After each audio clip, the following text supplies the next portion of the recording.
안녕하세요. 저는 50대 여자입니다. 저는 요즘 거울을 볼 때마다 놀랍니다. 언제 이렇게 늙어버렸나 싶어서요. 저는 하루도 쉬지 않고 일만 하며 살면서 제 얼굴 한번 제대로 들여다볼 시간도 없었던 것 같아요.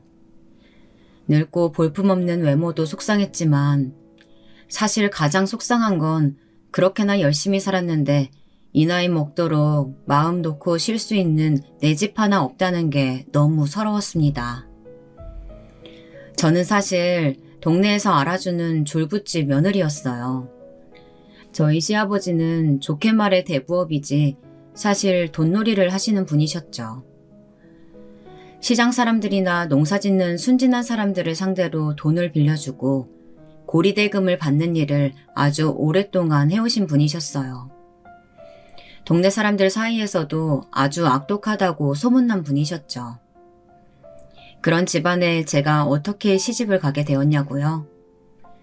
사실 저희 친정은 시댁과는 전혀 다른 집안이었어요. 2대째 교육자 집안으로 할머니 그리고 저희 아버지까지 모두 다 선생님이셨거든요.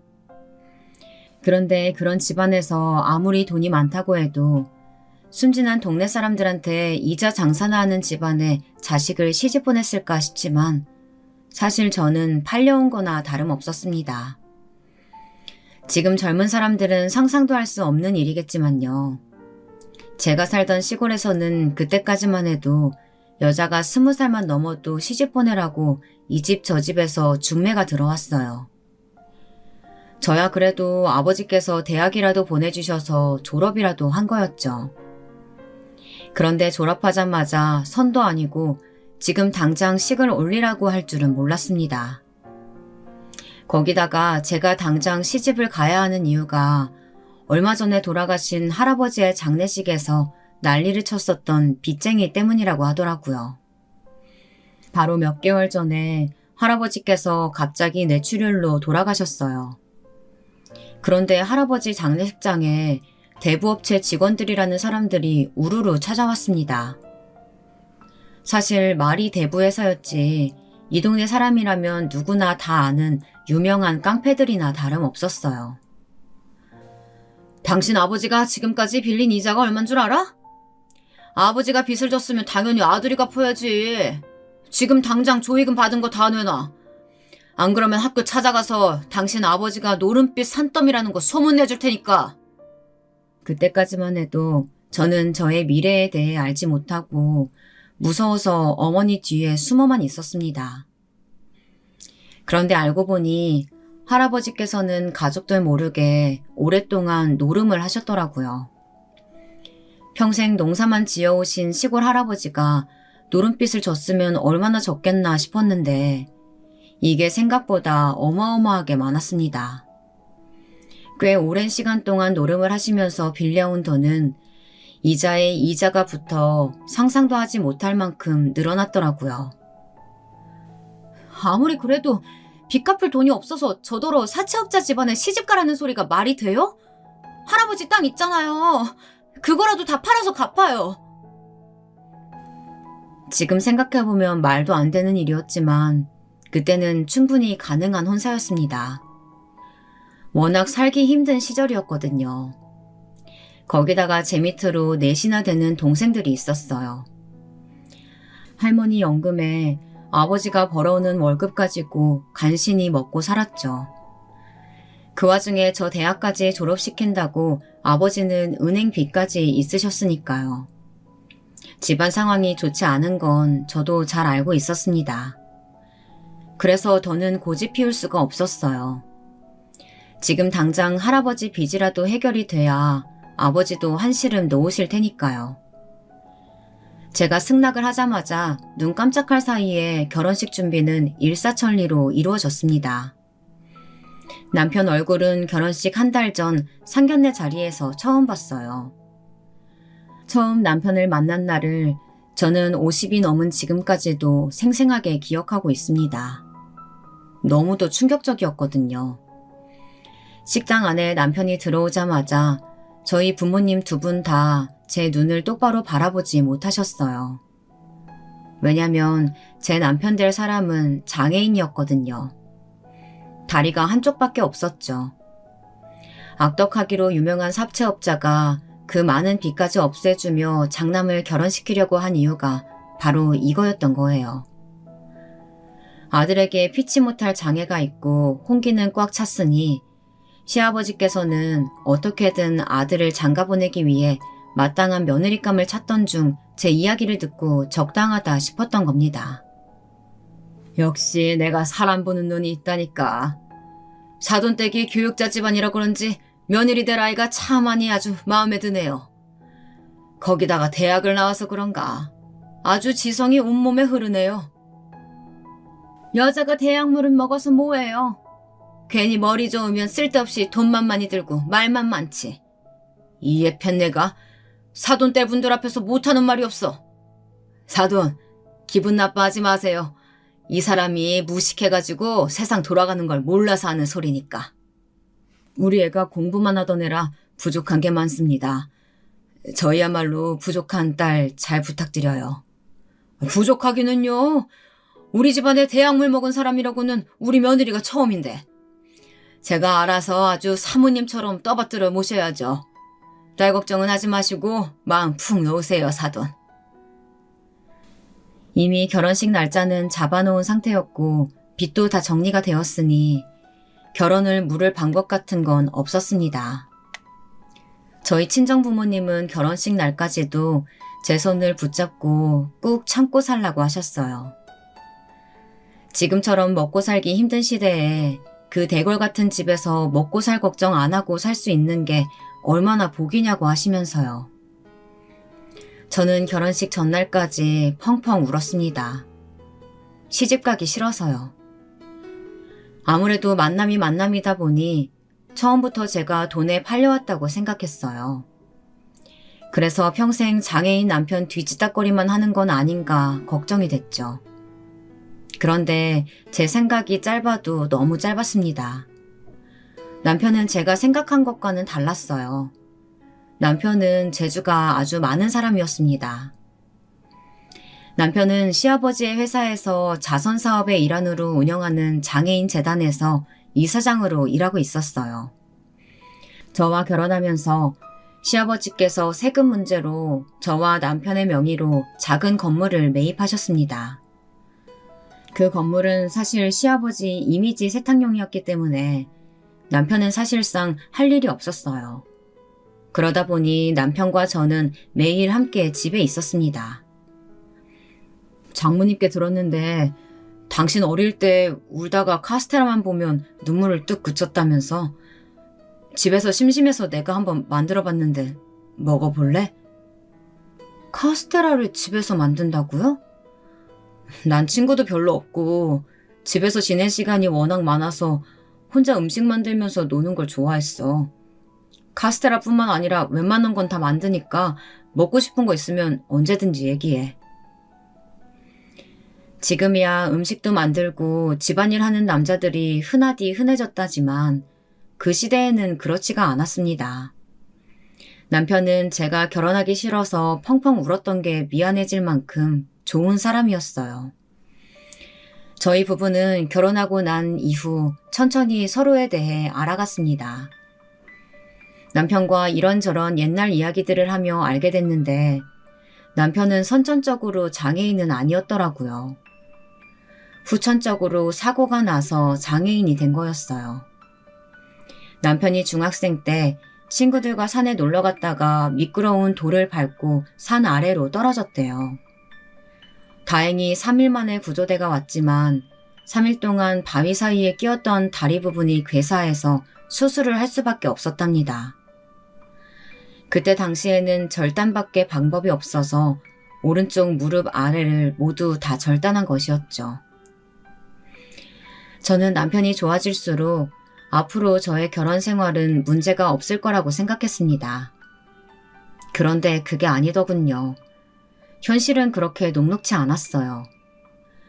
물론 결혼하기 전부터 저희 시댁이 문체가 많은 집이라는 건 알고 있었습니다. 그런데 이 정도인 줄은 몰랐어요. 남편이 일하는 장애인 재단이 생각보다 문제가 많더라고요. 시아버지께서 하시는 일이 워낙 욕을 많이 먹는 일이다 보니 이미지 세탁용으로 재단을 이용하고 계신 줄은 알았지만 문제는 그뿐만이 아니었어요. 아버지, 재단 돈 가지고 세금 세탁하시는 거 제발 그만 좀 하세요. 동네 사람들 등쳐먹는 것도 모자라서 저 같은 장애인들까지 이용하시는 거 양심에 안 찔리세요? 내가 찔리긴 왜 찔려? 이게 다 널 위해서 하는 거 아니냐? 네가 나 아니면 어디 가서 재단 이사장 자리에 앉아 보겠어? 저 이사장 자리에 앉고 싶다고 한 적 없어요. 어차피 제가 하는 일도 없잖아요. 이 동네 졸부들 재단에 기부한답시고 그 돈 받아서 세금 세탁해서 다시 돌려주려고 그렇게 저 이용하시는 거잖아요. 그 졸부들이 우리 뒤 다 봐주니까 우리도 안전하게 사업하는 거 몰라서 그래? 그게 다 상부상조라고. 하긴 너처럼 마음 약한 놈이 뭘 알겠어. 하기 싫으면 당장 그만둬라. 너 아니어도 이사장 자리에 앉고 싶어하는 사람 많다. 그래요. 매일 그 다리로 사진 찍히러 나가는 것도 힘들 텐데 그게 불만이면 나한테 넘겨. 난 아버지가 돈만 주시면 뭐든지 다 할 수 있으니까. 도련님은 밖에서 깡패들만 상대하시니까 재단 일을 너무 모르시네요. 형 정도로 인물도 좋고 머리도 좋으니까 그 자리에 있을 수 있는 거예요. 도련님은 감히 꿈도 못 꾸죠. 형수, 지금 말 다 했어요? 내가 다리 하나밖에 없는 형보다 뭐 못났다는 얘기예요? 어머, 내 얘기가 그렇게 들렸어요? 그럼 그게 맞나 보죠 뭐. 애미 너, 지금 감히 내 아들한테 무슨 소리 하는 거야? 네가 똑똑하다고 오냐오냐 해줬더니 아주 기고만장해졌구나. 아, 다들 시끄러워. 애미 말 틀린 거 없다. 작은 놈보다야 큰 놈이 그래도 머리 돌아가는 게 훨씬 낫지. 시어머니는 남편보다 언제나 도련님을 더 챙기시면서 편애했어요. 하지만 그래도 아버님께서는 매일 술이나 먹으러 다니고 욱하는 도련님을 신용하시지 않는 눈치였죠. 도련님은 남편과는 전혀 다른 스타일이었거든요. 남편은 장애가 있다는 것 말고는 단점이 전혀 없는 사람이었습니다. 정직하고 마음이 따뜻한 사람이었죠. 하지만 도련님은 달랐어요. 매일 룸사롱이나 들락거린다고 시아버지에게 혼나는 걸 한두 번 본 게 아니었거든요. 그리고 하는 일이라고는 돈을 빌려간 사람들을 찾으러 다니고 떼인 돈을 받으러 다니는 직원들을 관리하는 일밖에 없었어요. 사실 말이 좋아 관리지 깡패 두목이나 다름없었죠. 거기다가 하는 짓도 깡패나 다름없었어요. 수준이 아주 밑바닥이었거든요. 제가 처음 결혼해서 시댁에 들어왔을 때 저를 희롱하기까지 했습니다. 형수, 아유, 오늘은 얼굴이 아주 탱글탱글 뽀얀 게 우리 형이 다리는 못 써도 다른 데는 아주 쓸만한가 봐요. 도련님, 아무리 배운 게 없어도 말 좀 가려서 하시죠. 한 번만 더 그런 식으로 얘기하시면 아버님께 말씀드릴 거예요. 아이고 무서워라. 역시 우리 잘난 형수는 대학물 드셔서 그런가. 잔소리하는 것도 참 우아하세요. 나도 우리 형수처럼 고고하고 우아한 마누라랑 살고 싶네. 그게 어디 쉽겠어요? 똑똑한 마누라가 도련님이랑 말이 통하기가 쉽지 않을 텐데요. 뭐예요? 형수! 저번부터 자꾸 나 무시하는데 형수가 그럴 자격이 있어요? 고작 빚 때문에 다리 없는 남자한테 팔려온 주제에. 네, 맞아요. 나 팔려왔어요. 근데 저는 오히려 팔려오길 잘했다고 생각해요. 안 그랬으면 제가 어디 가서 저렇게 좋은 남편 만났겠어요? 사실 저는 도련님이라고 부르고 싶지도 않았습니다. 무식하고 천박한 게 상종하고 싶지도 않았거든요. 한배에서 나왔는데 제 남편과는 어쩜 저렇게 다를까 싶었습니다. 그런데 그때부터 시아버지의 사업은 본격적으로 커지기 시작했어요. 재개발 사업까지 손을 대셨죠. 오래되고 낙후된 동네를 건설회사와 손잡고 재개발하겠다고 동네 사람들을 선동하셨어요. 그러던 와중에 도련님이 큰 사고를 쳤습니다. 그 사고로 제게 동서가 생겼어요. 어느 날이었습니다. 시아버님이 아직 집에 들어오실 시간이 안 됐는데도 급하게 들어오셨더라고요. 그리고는 얼마나 화가 나셨는지 새빨개진 얼굴로 도련님을 찾으셨습니다. 저는 도련님이 식사 중이라 주방에 있다고 했죠. 그러자 시아버지는 제가 들고 있던 빗자루를 달라고 하시더니 씩씩거리며 주방으로 들어가셨습니다. 아버지! 왜 이래요? 밥 먹을 땐 개도 안 건드린다는데 갑자기 빗자루를 왜 때리고 그래? 너 이 새끼야! 하필이면 지금 이 중요한 타이밍에 그 거지 같은 집구석 딸내미를 임신시켜? 그래놓고 지금 밥이 넘어가? 그렇게 여자 뒷공무니만 졸졸 따라다니더니만 도련님은 결국 대형 사고를 치고 말았더군요. 동네에 오래되고 유명한 순댓국집이 있습니다. 그 가게가 시아버지께서 하시는 재개발 지역에 알박기를 하고 안 나가고 있는 집 중 하나였죠. 저도 그 집을 아는 게 할머니께서 혼자 몸으로 아들이 버리다시피 두고 간 손녀를 혼자 키운다는 얘기를 들은 적이 있습니다. 그리고 지금은 손녀가 할머니를 도와 가게 일을 함께 돕고 있다고 들은 적이 있거든요. 그런데 글쎄 도련님께서 그 집 단골이었답니다. 거기다가 그 순진한 손녀를 임신까지 시켰다네요. 임신한 여자의 아버지라는 사람이 아주 막무가내인가 보더라고요. 술을 잔뜩 먹고 재개발 현장에 나타나서는 소주병을 바닥에 마구 던져대며 시아버지께서 자기 어머니 가게도 빼앗아 가려고 하고 자기 딸 인생까지 망쳤다며 보상 안 해주면 불질러버리고 깽판을 찔 거라고 난리를 피웠다네요. 아버지는 그런 알코올 중독자가 하는 말을 믿어? 자기 딸 팔아서 어떻게든 한몫 제대로 잡으려고 그러는 거잖아. 그냥 몇 푼 주고 보내. 아버지 돈 많잖아. 이 미친 새끼가. 내가 그걸 몰라서 이러겠어? 그래서 처음 왔을 때 돈 주고 대충 해결하려고 그랬더니만 이 아비라는 작자가 오늘 재개발 현장에 나타났다니까? 몸에다가 석유 한 통을 다 붓고 라이터까지 들고 기자들 앞에서 쌩쇼를 했어. 시아버지는 질릴 대로 질린 얼굴이었어요. 재개발 사업으로 가장 중요한 이 시기에 기자들까지 나서서 안좋은 기사가 흘러나오면 아무래도 사업상 일이 틀어질 수도 있었으니까요. 시아버지께서는 임신한 여자의 아버지라는 사람은 아예 말이 통하지 않는 사람이라면서 아이도 책임지고 가게도 지금 당장 이사시킬 수 있는 방법이 있답니다. 설마 사돈이 하는 사업에 죄를 뿌리겠어? 내가 새로 건물 올라가면 거기에 제일 좋은 자리에 순댓국집 차려준다고 할 테니까 넌 잔말 말고 장가갈 준비나 해라. 저는 제 눈으로 직접 보고 귀로 듣고도 이게 무슨 일인가 싶었습니다. 사실 빚 때문에 시집 온 제가 할 말은 아니었지만 이 집 아들들의 혼사는 언제나 이렇게 어이없게 이루어져 버리는군요. 그런데 저와 동서가 될 여자의 친정아버지라는 분이 정말 대단한 게 저희 부모님만큼이나 딸을 가지고 장사를 하셨더군요. 재개발 이후 고작 가게 하나 받자고 그 난리를 친 게 아니라면서 아예 돈을 요구했대요. 당시에 서울의 아파트 한 채는 살 수 있는 돈을 말이죠. 이미 동네는 재개발하겠다고 다 파헤쳐진 상태였으니 시아버지도 어쩔 수 없이 동선의 아버지 요구를 들어주셨더라고요. 저는 처음 동서를 만난 날을 잊을 수가 없어요. 결혼 전 인사를 하러 집에 왔었는데 동서는 입덧이 심한지 음식도 먹질 못하고 얼굴에 핏기도 하나도 없더라고요. 아까 식사할 때 보니까 아무것도 못 먹던데 이거 내가 무친 생채예요. 집에 가져가서 입맛 없을 때 밥에 쓱쓱 비벼 먹어요. 새콤해서 먹을만 할 거예요.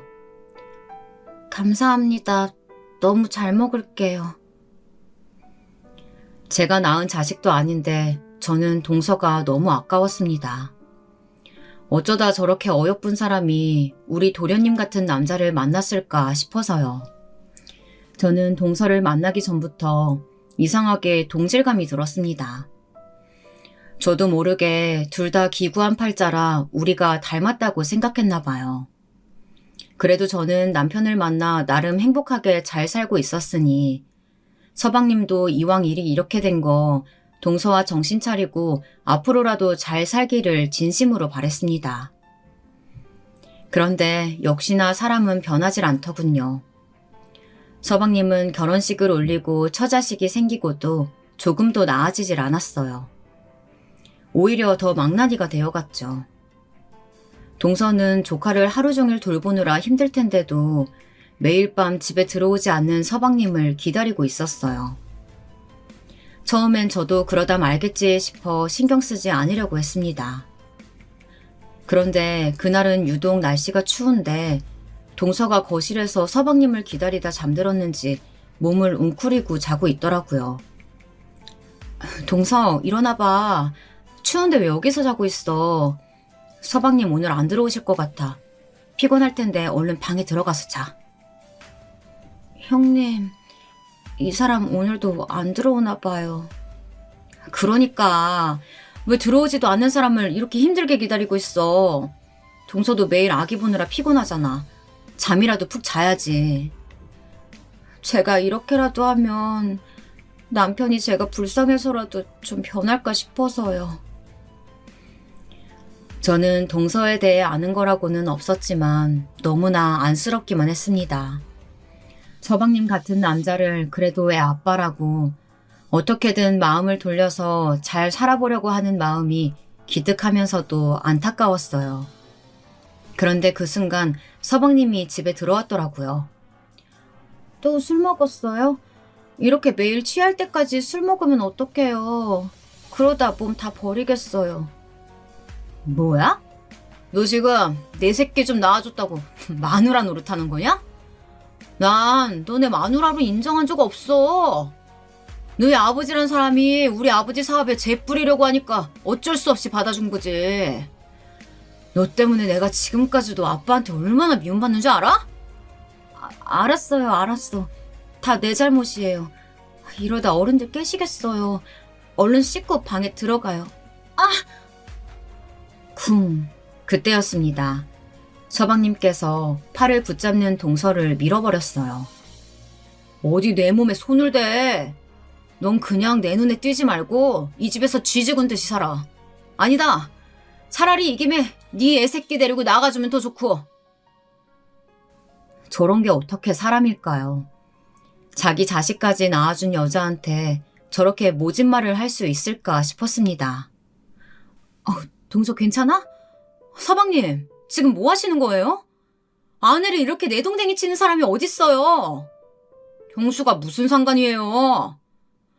오라, 둘 다 우리 집에 팔려온 팔자라 벌써 뭐 동맹이라도 맺으셨나? 암튼 앞으로는 둘 다 내 앞에서 얼쩡거리지 마요. 나 성질나면 내가 뭔 짓 할지 모르니까. 아이고, 무섭네 무서워. 어디 하고 싶은 대로 해봐요. 밖에서 깡패짓 하고 다니는 사람이 집에서라고 다르겠어요? 형님 그만하세요. 저 사람 형님한테까지 무슨 짓 할지 몰라요. 괜찮아. 어디 해볼 테면 해보라지. 원래 찌질하고 못난 놈들이 집에서 여자한테나 큰 소리 치는 거야. 뭐? 찌질? 내가 하라면 못할 줄 알아? 자꾸 그런 식으로 해요. 그렇게 계속 철딱서니 없이 굴면 내가 결혼하고도 버릇 못 고쳐서 아직도 룸사롱이나 드나든다고 시아버지한테 다 말씀드릴 거니까. 서방님은 그나마 제가 시아버님 얘기를 꺼내니 입을 꾹 다물고 나가버렸습니다. 그날 밤 동서는 제품에서 한참을 울다 잠들었어요. 저는 동서가 너무 안쓰러웠어요. 그런데 그날 밤 일은 시작에 불과했습니다. 서방님의 망나니 짓은 조카가 학교에 들어갈 정도로 컸는데도 더 나아질 기미라고는 없이 오히려 더 심해졌어요. 저도 그맘때는 딸아이를 키우느라 정신이 없어서 동서를 챙길 여유가 없었죠. 그런데 그 와중에 시아버지의 재개발 사업은 대성공을 거뒀습니다. 그 덕분에 서방님은 전보다 돈을 더 펑펑 쓰고 다니는 것 같더라고요. 딱 봐도 비싼 차에 요란한 옷들까지 아주 난리도 아니었습니다. 돈 쓰러 다니느라 바쁜지 언제부터는 아예 집에도 안 들어왔어요. 저와 동서는 어차피 들어와 봐야 진상만 떠는데 오히려 안 들어오는 게 낫다 싶었습니다. 그런데 진짜 문제는 그때부터였어요. 오랜만에 한 번씩 집에 들어오면 술에 진탕 취해 들어오는 날이 대부분이었거든요. 그리고 서방님 한 번씩 왔다 가면 동서 얼굴이 너무 안 좋았어요. 제가 걱정이 돼서 몇 번 동서에게 무슨 일 있냐고 물었었는데 그럴 때마다 동서는 별일 없다고 하더라고요. 그런데 제가 보기엔 동서가 아무래도 이상해서 주의 깊게 동서를 살펴봤습니다. 아무리 봐도 전과는 동서가 달랐거든요. 몸도 많이 마르고 밥도 잘 먹질 않았어요. 자신 스스로는 전혀 챙기지도 않고 오로지 조카를 돌보는 일에만 신경 쓰더라고요. 어느 날이었습니다. 동서가 설거지하는데 팔뚝에 퍼런 멍이 보이더라고요. 분명 누군가 세게 손으로 잡은 자국이었어요. 저는 곧바로 동서에게 물었어요. 누가 이랬냐고요. 그런데 동서는 처음엔 아무 일 아니라고 잡아댔습니다. 저도 더는 모른 척할 수가 없었어요. 집에 자주 들어오지도 않는 서방님이 왔다 갈 때마다 조금씩 늘어나는 상처를 눈 감아줄 수는 없었습니다. 설거지하던 동서를 앉혀놓고 저는 집요하게 물었습니다. 그러자 결국 동서도 힘겹게 입술을 떼더군요. 여자가 생겼다고 이혼해달래요. 나도 자기랑 살기 싫으면서 참지 말고 그냥 이혼 좀 해달라고 사정을 하더라고요. 동서, 내가 이런 말 하면 안 되지만 어차피 지금까지도 남남처럼 살았는데 그냥 이혼해주고 위자료라도 받아서 편하게 살아. 저라고 저런 인간하고 살고 싶겠어요? 그런데 그 인간이 합의 이혼해달래요. 저희 아버지한테 뜯긴 돈만 수억이라 시아버지께서 절대 저한테는 위자료는 뭐니 한 푼도 못 준다고 하셨대요. 겪으면 겪을수록 대단한 집구석이었습니다. 서방님도 서방님이었지만 시아버지라는 분은 더 대단하신 분이었어요. 서방님과 동서가 결혼할 당시 동서 아버지가 가져간 돈이 아까워서 시아버님은 서방님을 이혼시켜주지 않는 거였어요.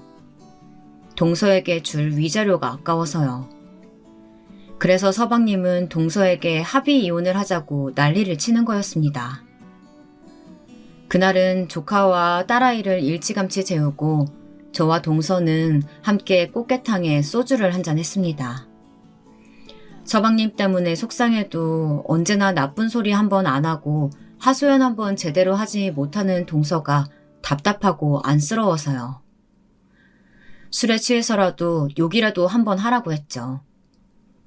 그런데도 착하기만 한 동서는 웃기만 할 뿐 아무 말도 하지 않았습니다. 그런데 그때였습니다. 또 술에 취해 들어온 서방님이 갑자기 동서를 데리고 방으로 끌고 들어가려고 하더라고요. 저는 놀라서 동서 팔을 붙잡으며 따라 들어가려고 했어요. 그런데 동서는 오히려 제게 괜찮다며 들어가 주무시라고 하더라고요. 저는 잠이 오질 않았습니다. 분명 서방님의 태도가 평소와는 좀 달라 보였거든요. 눈이 완전 돌아 있었어요. 그래서 동서방에 가서 노크했습니다. 괜찮은가 해서요. 그런데 안에서는 아무 소리도 안 들리고 문도 잠겨 있었습니다. 저는 안 되겠다 싶어서 곧바로 시아버지 방에 달려가 도움을 청했어요. 아무래도 동서가 걱정된다고요. 너 지금 제정신이니? 쥐 남편이 마누라 데리고 방에 들어가서 문을 잠갔는데 그게 뭐가 문제라고? 그걸 시애비한테 일러 바쳐. 쓸데없는 짓 하지 말고 들어가서 잠이나 자라. 역시나 시아버지는 도와주시지 않았어요. 오히려 저를 이상한 사람 취급하셨죠. 저는 그날 밤 너무 힘들었습니다. 제가 동서를 도울 수 없다는 사실이 너무 힘들었어요.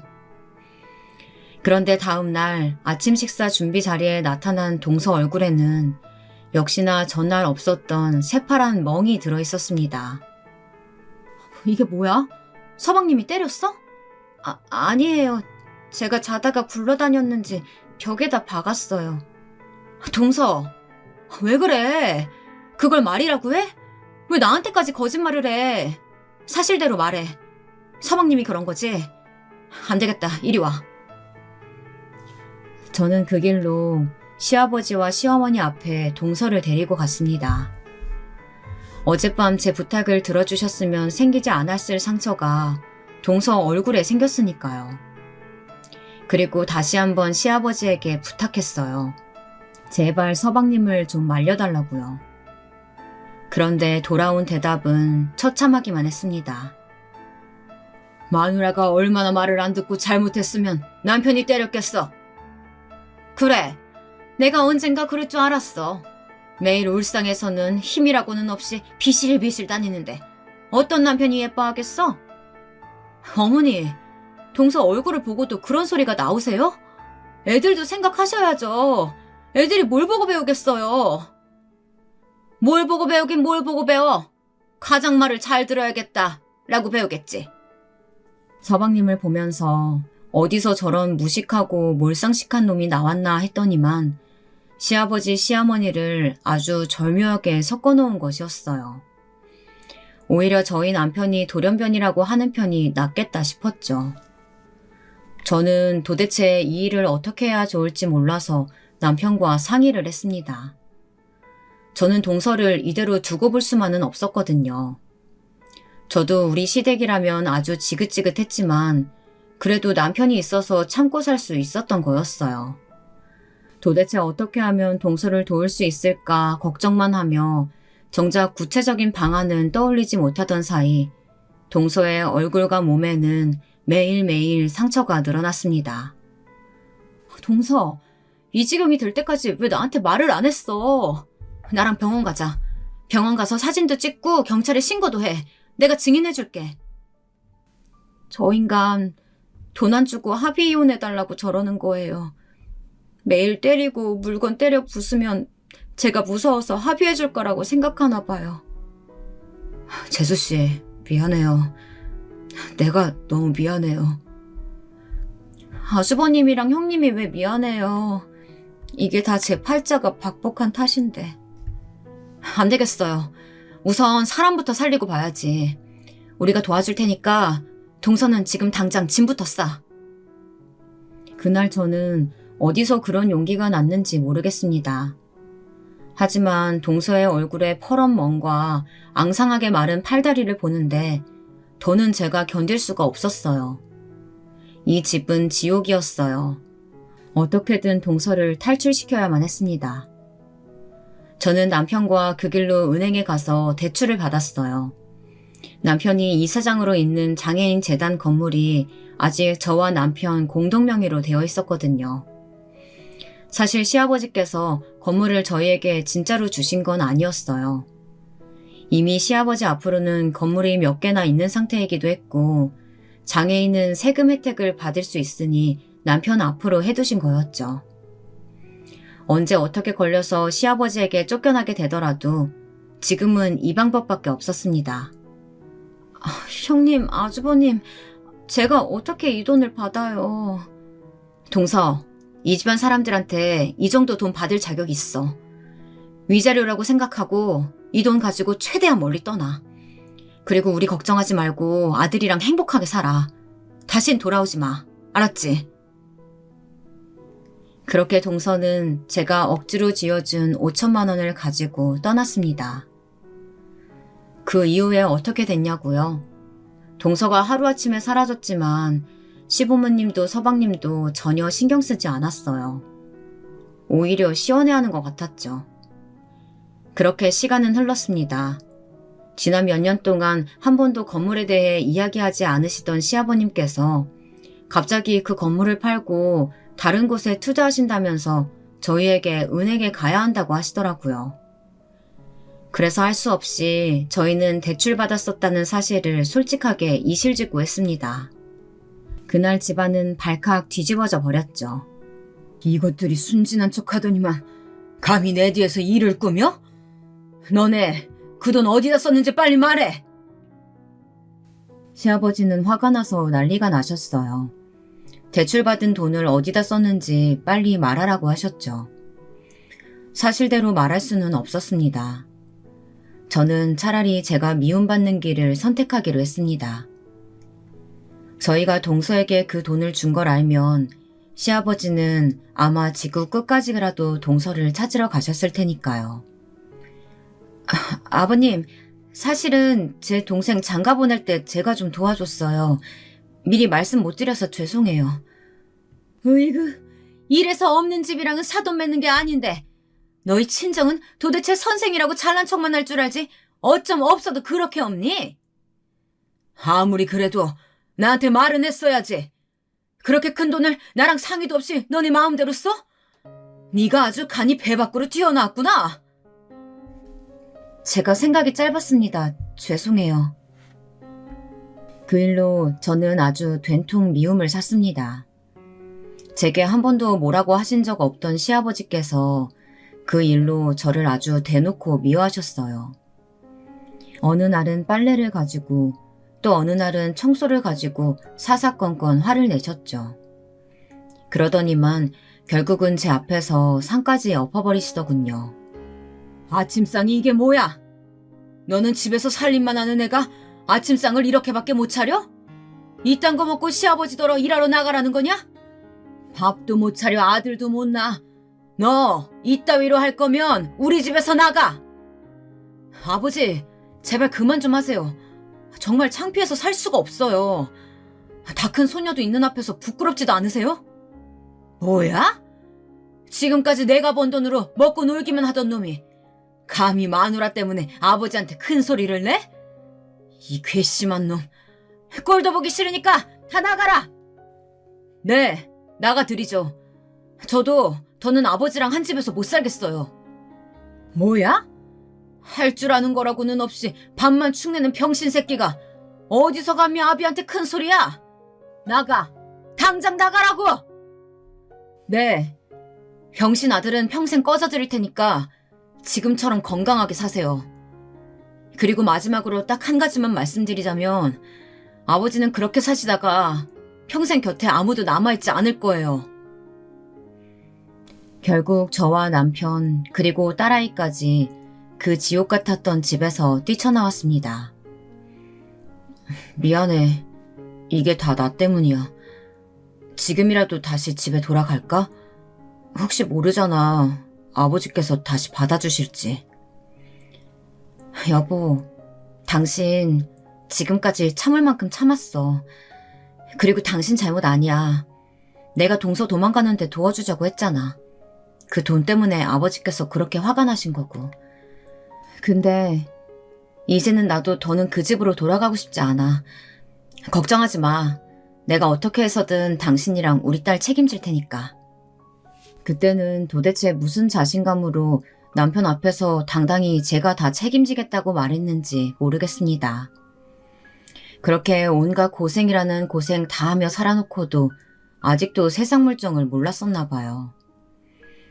남편은 결혼하고 살림만 하던 사람이 어디 가서 무슨 일을 하느냐고 걱정했지만 저는 믿는 구석이 있었습니다. 그래도 제게는 명색이 4년제 대학 졸업장이 있었으니까요. 저로서는 어떻게든 취직은 되겠지 싶어서 여기저기 사람을 뽑는다는 회사에는 몽땅 다 이력서를 보냈습니다.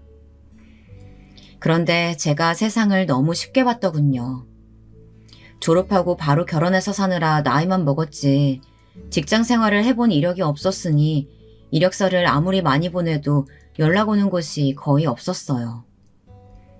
그러다 제 상황을 알고 안쓰럽게 생각하셨던 직업 소개서 사장님께서 저를 채용하셨어요.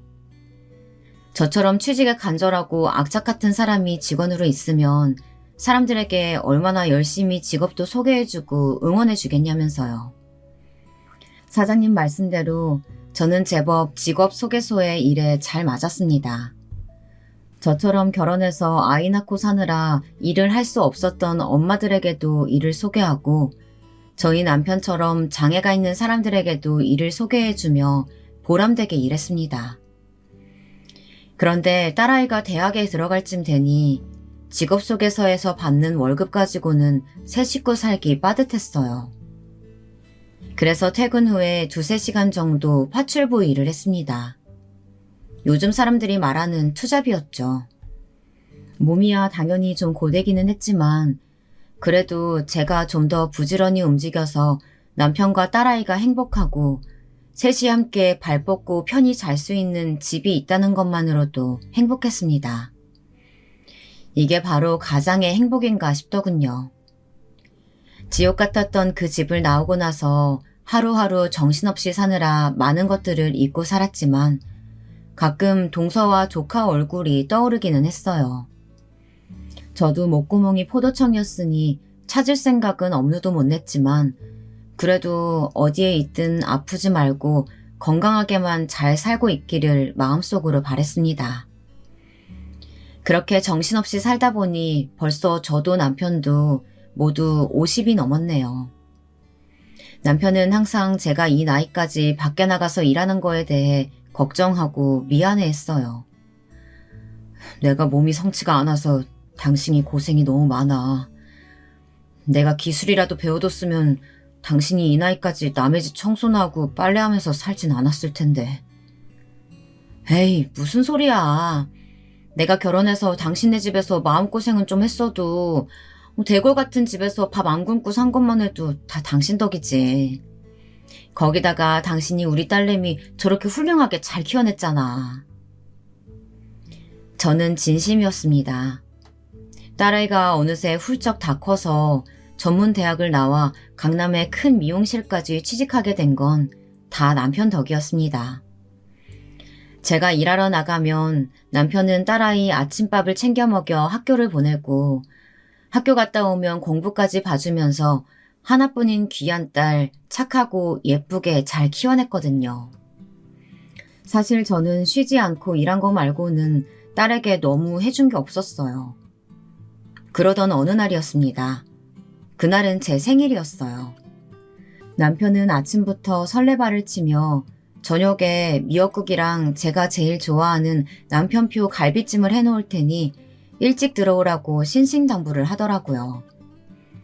저희 남편은 50이 넘어서도 제가 출근할 때면 현관까지 나와서 볼에 뽀뽀를 해줬어요. 그러면 저도 보답으로 남편을 꼭 안아주었죠. 우리 부부의 시작은 분명 사랑은 아니었지만 지난 시간을 함께 살아오며 쌓아오고 이루어낸 것들이 우리 부부의 사랑이자 역사였어요. 그런데 하필이면 그날 파출부일이 제가 제일 싫어하는 젊은 사모님 댁이더라고요. 제가 파출부 아르바이트를 하면서 별의별 여자들을 다 만나봤지만 이 여자는 손에 꼽힐 정도의 진상이었어요. 사실 저도 그 집에는 너무 가기 싫었습니다. 하지만 저 말고도 그 집에 다녀온 여사님들마다 다들 학을 떼고 다시는 안 간다고 하니 어쩔 수 없이 소개서에서 일하는 제가 가는 거였어요. 사실 저도 이제는 딸도 다 컸고 전세이기는 해도 서울에 집 한 칸은 있으니 파출부 일은 그만둘까 싶기도 했어요. 하지만 딸내미 작은 미용실이라도 하나 차려주면 좋지 않을까 싶어서 그만두기가 쉽지 않더라고요. 아줌마, 오늘 2시간 연장할 수 있죠? 이따 저녁에 남편이 시어머니랑 회사 사람들 갑자기 데려온다네요. 오늘 대청소 좀 싹 해주시고요. 우리 시어머니 엄청 깐깐하시니까 최대한 깨끗하게요. 사모님, 제가 오늘은 집에 중요한 일이 있어서 연장은 힘들고 시간 맞춰서 가야 할 것 같아요. 그 대신에 시간 내에 대청소한 것처럼 싹 깨끗이 해드리고 갈게요. 아줌마, 방금 내 말 못 들었어요? 우리 시어머니 회사 사람들이 온다니까요? 아줌마 일이 내일보다 중요해요? 그게 사실은 오늘 집에 중요한... 몰라. 나는 아줌마 사정은 모르니까 무조건 해줘요. 시급은 원래보다 2배 더 드릴 테니까. 그러니까 시끄럽게 더 말하지 말고 빨리 시작이나 해요. 서울에서도 집값 비싸기로 유명한 아파트에 사는 사람들은 다 저 모양일까요? 나이도 많아봐야 이제 제 딸 또래나 됐을 것 같은데 어쩜 젊은 사람이 저렇게 싹수가 없는지 모르겠습니다. 저는 급하게 남편에게 메시지를 보내놓고 청소부터 시작했어요. 우리 마누라 생일날까지 고생이 많네. 음식 따뜻하게 데워서 우리 딸내미랑 기다리고 있을 테니까 천천히 와요. 저는 사랑하는 가족들을 생각하며 열심히 일했습니다. 그런데 젊은 사모는 도대체 대청소를 얼마나 할 생각인지 청소를 해도 해도 끝이 없었어요. 심지어 옷방을 얼마나 뒤집어 놨는지 멀쩡한 가방이며 옷가지들까지 박스에 다 넣어서 현관에 내놨더라고요. 사모님, 이거 설마 다 버리시는 거예요? 다 산지 얼마 안 되고 멀쩡한 것 같은데. 버리기는요. 제가 얼마나 아끼는 것들인데요. 우리 시어머니가 아주 노랭이라서 제가 명품 사는 거 알면 뒤집어질 거예요. 이거 저기 밖에 창고에 넣어둘 테니까 얼른 들고 따라오세요. 이렇게 비싼 집에 살면서 자기보다 나이도 많은 사람한테 하도 못되게 굴길래 부모가 돈이 많아서 철이 없는 공주님인 줄 알았더니만 알고 보니 시어머니가 돈이 많은지 시어머니 눈치를 엄청 보는 것 같더라고요. 정리 다 했으면 들어가서 음식 몇 가지만 좀 해주고 가요. 재료는 냉장고에 다 있으니까. 참, 꽃게 있으면 꽃게탕은 꼭 해야 돼요. 네. 그럼 꽃게탕이랑 다른 음식은 뭐로 준비하면 좋을까요? 그냥 대충 다른 거는 아줌마가 좋아하는 걸로 해요. 우리 시어머니 입맛이 딱 싸구려라서 아줌마랑 딱 맞을 거예요. 어쩜 말을 해도 저렇게 못되게 할 수 있을까요? 저는 아들이 없어서 천만 다행이다 싶었습니다. 저런 며느리라도 들어오면 어쩌나 싶어서요. 저는 음식까지 다 해놓고 일당을 받아 집을 나섰습니다. 그래도 봉투 안에 두둑하게 든 현금을 보니 피곤이 싹 가시더군요. 저는 남편에게 전화하려고 가방을 열었는데 이런 휴대폰이 없더라고요. 아차, 주방에 놓고 왔네. 남편에게 메시지를 보내고 습관적으로 그 집 싱크대 위에 올려두고는 마음이 급해서 그냥 나온 것이었어요. 저는 조심스레 다시 젊은 사모의 집으로 향했습니다. 초인종을 누르자 웬 젊은 남자가 나와서 저더러 누구냐고 묻더라고요. 그런데 남자 얼굴이 어딘가 낯이 익었습니다. 저는 집안일을 해주러 왔다가 깜빡하고 휴대폰을 주방에 두고 왔다고 얘기했어요. 그러자 남자는 예의 바르게 꾸벅 인사까지 하며 잠깐 들어오시라고 하더라고요. 금방 주방에 가서 가져오겠다면서요. 집 안으로 들어서자 벌써 손님들이 다 왔는지 집안은 이미 시끌벅적했습니다. 어머니, 이거 간 좀 봐주세요. 어머님이 요맘때면 입맛 없다고 하셔가지고 제가 어머님이 좋아하시는 꽃게탕 끓여뒀어요. 어머, 이거 정말 네가 끓였니? 이 꽃게탕 내가 예전에 먹던 거랑 맛이 너무 똑같아. 남자를 따라 주방으로 들어가려던 그때 들려오는 목소리는 조금 전 제게 쌀쌀맞게 굴던 젊은 사모의 목소리가 아니었습니다. 시어머니가 오셨는지 목소리가 달라져 있더라고요. 거기다가 내가 끓여놓은 꽃게탕을 마치 지가 끓인 것처럼 굴면서 가식을 떨고 있었어요. 그때였습니다. 저는 주방 앞에 서 있었는데 젊은 사모가 제 휴대폰을 들고 나와서 저를 보자마자 눈을 흘기더니 밖으로 빨리 나와보라고 말하더군요. 저는 심상치 않은 분위기에 무슨 일인가 싶었습니다. 아줌마, 갑자기 다시 오면 어떡해요? 꽃게탕 내가 끓인 거라고 시어머니한테 얘기 다 해놨는데. 아이고, 죄송해요. 제가 정신이 없이 나가는 바람에 휴대폰을 두고 나가서요. 다음부터는 이런 실수 절대 안 할게요. 다음? 아줌마, 실수에 다음이 어딨어요? 아줌마 때문에 다 망치게 생겼으니까 오늘 일한 거 다 토해내고 가요. 사모님, 아무리 그래도 오늘 일한 걸 토해내라뇨. 제가 그 정도 실수를 한 것 같지는 않은데요. 뭐요? 이 아줌마 안 되겠네. 그걸 왜 아줌마가 판단해? 돈조는 내가 판단하는 거지. 너 지금 뭐 하는 거니? 왜 연세도 많으신 분한테 소리를 지르고 있어? 어머, 형님. 어머, 동서? 동서가 어떻게 여기 있어? 믿을 수 없는 일이 벌어지고야 말았습니다. 글쎄, 싹수 노란 젊은 사모님의 시어머니라는 사람이 바로 저의 동서였어요. 어린 조카를 데리고 집을 나갔던 바로 그 동서요. 형님, 내가 형님을 얼마나 찾았는데 결국 우리가 만나기는 만나네요. 몇십 년 만에 만난 동서는 많이 달라 보였습니다. 붓기가 잘잘 흘렀어요. 오늘 형님 생신 맞죠? 제가 다른 건 다 잊었어도 형님 생신은 절대 안 잊어요.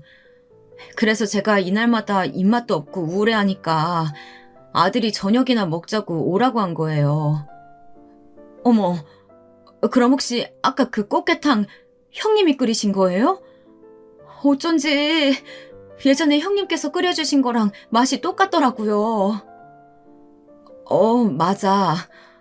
동서는 아직도 그 맛을 기억하고 있었어? 그럼요. 형님이 저에게 어떤 분이신데요. 생명의 은인이나 다름없는데 어떻게 있겠어요. 애미야, 너 그럼 설마 이분한테 갑질 뭐 그런 거 한 거냐? 네가 끓이지도 않은 꽃게탕을 끓였다고 거짓말까지 하고. 너 정말 안 되겠구나. 이분이 나한테 어떤 분인 줄 알고 그런 짓을 해. 얼른 사과드려. 어머, 제가 몰라 뵙고 실수했어요. 죄송합니다. 아이고, 괜찮아요. 그래도 동서는 아들도 장가 보내고 이렇게 좋은 집에 사는 걸 보면 동서는 그래도 그 집 떠나서 잘 살았나 보네. 괜찮기는요. 형님은 아직도 그렇게 사람이 좋으셔서 어떻게 해요. 그러니까 돈도 없으시면서 저처럼 모자란 사람한테 5천만 원이나 그냥 주시고. 동서는 옛날 생각이 났는지 그대로 자리에 주저앉아 펑펑 울었습니다. 저도 동서를 위로하려고 다 같이 주저앉고 울고 말았네요. 그날 동서는 저와 함께 집으로 갔습니다. 남편과 제 딸아이도 만났어요. 함께 남편이 만들어 놓은 미역국이랑 갈비찜을 먹으면서 밤새 이야기를 했어요. 지난 일들을 다 이야기하려면 밤새도록 이야기해도 모자랄 것 같았습니다. 그런데 저는 이렇게 만난 것만으로도 너무 기쁜데 글쎄 동서가 제게 말도 안 되는 제안을 하더군요. 제가 서울에 올라와서 아등바등 순댓국 만들어 판 돈으로 산 작은 건물이 하나 있어요. 그거 형님 드릴게요. 꼭 받아주세요. 동서, 그게 무슨 소리야. 내가 동서 건물을 왜 받아. 형님이 제게 주신 5천만 원 그거 없었으면 지금의 저는 아예 없었어요. 아마 아들하고 둘이 못 버티고 어디 한강물에 뛰어들었을지도 몰라요. 제가 제일 힘들었을 때 그때 형님이 주신 5천만 원이 딱 이만큼이에요. 그 마음이 건물이 됐어요. 동서는 집을 나오자마자 시댁에서 가장 먼 서울로 무작정 올라와서 제가 빌려준 5천만 원을 가지고 순댓국집을 시작했대요. 배운 게 도둑질이라고 할 줄 아는 거라곤 할머니께 배운 순댓국밖에 없었으니까요. 그런데 그 순댓국집이 대박, 아니 초대박이 났답니다. 몇 년 사이 분점까지 낸 것도 모자라서 본점까지 넓혀 작은 건물까지 샀다네요. 그리고 조카가 크면서 순댓국 밀키트니 뭐니 하는 사업까지 해서 지금은 순댓국뿐만이 아니라 다른 메뉴들까지 대박이 나 거의 작은 기업이 됐답니다. 동서는 성공한 이후 가장 처음 한 일이 저를 만나기 위해 서방님을 만나는 위험까지 감수하며 시댁에 찾아갔대요. 그런데 제가 이미 남편과 딸아이를 데리고 집을 나갔을 때라 만날 수가 없었던 거죠. 서방님은 만났어? 동서 보자마자 난리쳤을 텐데 괜찮았어? 난리쳐봐야 찌질한 인간이잖아요. 제가 형님 찾으러 가면서 제 담당 로펌 변호사들을 대동하고 갔어요. 그 인간이 한 나쁜 짓이 저 때린 거 말고도 워낙 많아요 말이죠. 지금까지 한 나쁜 짓이란 나쁜 짓 제가 다 찾아서 깜빵에 넣어버렸어요. 우리는 아예 시부모님하고도 연락을 끊고 살아서 전혀 몰랐어. 고생 많았어, 동서. 동서는 돈만 많이 번 게 아니라 완전 다른 사람이 되어 있었습니다. 정말 똑똑하고 멋진 사람이 되어 있었어요. 동서는 스스로 인생을 개척해서 멋진 복수까지 해냈더라고요. 저도 동서를 만난 이후 많은 것들이 변했습니다. 동서는 정말로 제 건물 명의를 제 이름으로 바꿔주었어요. 자식도 있는 사람이 제게 건물을 주면 어떡하냐고 저는 극구 사양했어요. 며느리가 보통이 아니던데 가만히 있겠어?